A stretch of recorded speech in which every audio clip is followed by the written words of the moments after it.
കേരളത്തിൽ തകർത്ത പിണറായി സർക്കാരിൻ്റെ മൂന്നാം ഭരണം ലക്ഷ്യമിട്ടുള്ള കുതിപ്പിരി തടയിട്ട് പൂർവാധികം ശക്തിയോടെ തിരികെ ഭരണത്തിലേക്ക് എത്തുക എന്നതാണ്, അതുമാത്രമാകണം ഓരോ കോൺഗ്രസ്സുകാരൻ്റെ മുന്നിലെ ലക്ഷ്യമെന്നതാണ് ഇപ്പോഴത്തെ തീരുമാനം.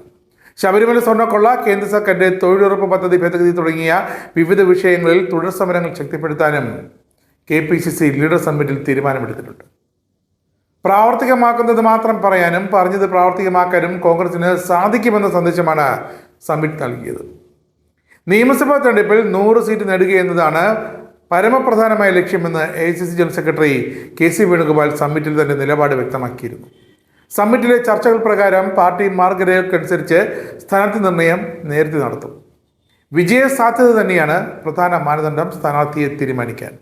കേരളത്തിലെ വർക്കിംഗ് കമ്മിറ്റിയെ AICC പ്രഖ്യാപിച്ചു കഴിഞ്ഞു. അതിൻ്റെ പ്രവർത്തനങ്ങൾ വേഗത്തിലാക്കും. കേരളത്തിലെ കോൺഗ്രസ് നേതാക്കന്മാരുമായി ആലോചിച്ചുകൊണ്ടാകും ഷെഡ്യൂൾ തയ്യാറാക്കുക. ഇത്തവണയും ചെറുപ്പക്കാർക്ക് യഥേഷ്ടം സ്ഥാനാർത്ഥി പ്രഖ്യാപന നിർണയത്തിൽ അവസരം നൽകും.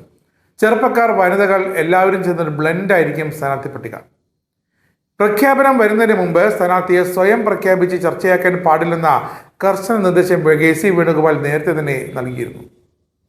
KPCC DCC ഭാരവാഹികളുടെയും നേതാക്കളുടെയും പ്രവർത്തനം പാർട്ടിയോട് ഉത്തരവാദിത്തത്തോടെ ഉള്ളതായിരിക്കണം. വരുന്ന 4 മാസത്തേക്ക് തങ്ങൾ കേൾപ്പിച്ച ഉത്തരവാദിത്തങ്ങളിൽ നിന്നും മാറി നിൽക്കാൻ ഒരു ഒഴിവ് കഴിവും പാർട്ടി സ്വീകരിക്കില്ല. വ്യക്തിപരമായ പരാതി ആർക്കെങ്കിലും പാർട്ടി പ്രവർത്തനങ്ങളിൽ ഉണ്ടെങ്കിൽ അത് നേതൃത്വത്തിന് എഴുതി തന്നെ നൽകണം. ശബരിമല സ്വർണ്ണക്കൊള്ളയിലെ മുഴുവൻ പ്രതികളെയും അറസ്റ്റ് ചെയ്യണമെന്നും നഷ്ടപ്പെട്ട സ്വർണം വീണ്ടെടുക്കണമെന്നും ആവശ്യപ്പെട്ട് ജനുവരി 20-ന് KPCC നിയമസഭാ മാർച്ച് നടത്തും. 23-ന് എല്ലാ ജില്ലാ ആസ്ഥാനങ്ങളിലും കേസിലെ കുറ്റമറ്റ അന്വേഷണം ആവശ്യപ്പെട്ട് കളക്ടറേറ്റ് മാർച്ച് സംഘടിപ്പിക്കും. തൊഴിലുറപ്പ് ഭേദഗതിക്കെതിരെ കേന്ദ്രത്തിനെതിരായ സമരം ശക്തിപ്പെടുത്തുന്നതിന്റെ ഭാഗമായി 13, 14 തീയതികളിൽ തിരുവനന്തപുരത്തെ AG's ഓഫീസിന് മുന്നിൽ രാപ്പകൽ സമരവും സംഘടിപ്പിക്കും. തദ്ദേശ തെരഞ്ഞെടുപ്പിലെ വിജയികളുടെയും സ്ഥാനാർത്ഥികളായവരുടെയും പങ്കാളിത്തത്തോടെ ഒരു മഹാപഞ്ചായത്ത് 19-ന് വിളിച്ചു ചേർക്കും. ലോക്സഭാ പ്രതിപക്ഷ നേതാവ് രാഹുൽ ഗാന്ധിയാകും അത് ഉദ്ഘാടനം ചെയ്യുക. പുതിയൊരു കേരളത്തെ സൃഷ്ടിക്കാനുള്ള ജനപിന്തുണ ആർജിക്കാനുള്ള പ്രതിപക്ഷ നേതാവിൻ്റെ നേതൃത്വത്തിലുള്ള UDFന്റെ യാത്ര ഫെബ്രുവരി 6 മുതൽ ആരംഭിക്കും. യാത്ര കടന്നു പോകുമ്പോൾ തന്നെ സ്ഥാനാർത്ഥി നിർണയവുമായി ബന്ധപ്പെട്ട നടപടികളും പിന്നാലെ ഉണ്ടാകും. ക്യാമ്പിലെ ചർച്ചകളും തീരുമാനങ്ങളും കേരളത്തിലെ കോൺഗ്രസിൻ്റെ ഭാവി പ്രവർത്തനങ്ങൾക്ക് വലിയ കരുത്ത് നൽകുമെന്ന് തന്നെയാണ് നേതാക്കളുടെ പ്രതീക്ഷ. ജനങ്ങളുടെ വിശ്വാസം, ജനങ്ങൾ അർപ്പിച്ച വിശ്വാസം, അത് സംരക്ഷിച്ച് മുന്നോട്ട് പോകണമെന്ന് തന്നെയാണ് ക്യാമ്പ് കേരളത്തിലെ കോൺഗ്രസ് നേതാക്കൾക്ക് നൽകിയ സന്ദേശവും. നിയമസഭാ തെരഞ്ഞെടുപ്പിൻ്റെ മുന്നൊരുക്കത്തിൻ്റെ ഭാഗമായി കോൺഗ്രസ് എല്ലാ ബൂത്ത് കമ്മിറ്റികളും പുനഃസംഘടിപ്പിച്ച് ശക്തിപ്പെടുത്താൻ തീരുമാനിച്ചു. തെരഞ്ഞെടുപ്പ് കമ്മീഷൻ പ്രത്യേക ഹോംവർക്ക് നടത്താത്ത ചില ബൂത്തുകൾ പുനഃസംഘടിപ്പിച്ചിരുന്നു. ആ ബൂത്തുകളിലും ബൂത്ത് കമ്മിറ്റികൾ ശക്തമാക്കും.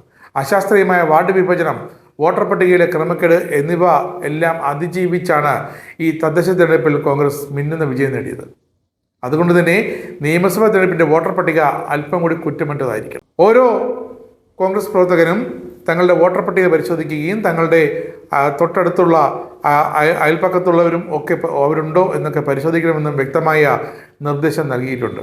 കാരണം ഇനിയും വ്യാജ വോട്ടർമാർ കയറിപ്പറ്റിയാൽ അത് തിരിച്ചറിയാനുള്ള കഴിവ് ഓരോ കോൺഗ്രസ് പ്രവർത്തകനും ഉണ്ടായിരിക്കണം. കരട് വോട്ടർ പട്ടിക വ്യക്തമായി പരിശോധിച്ച് അതിലെ കുറ്റങ്ങൾ, തർക്കങ്ങൾ, അപാകതകൾ ഇതൊക്കെ അധികൃതരുടെ ശ്രദ്ധയിൽ കൊണ്ടുവരാൻ പ്രത്യേക ശ്രദ്ധയെടുക്കണമെന്നും നേതാക്കളോടും അണികളോടും പാർട്ടി ആവശ്യപ്പെട്ടിട്ടുണ്ട്.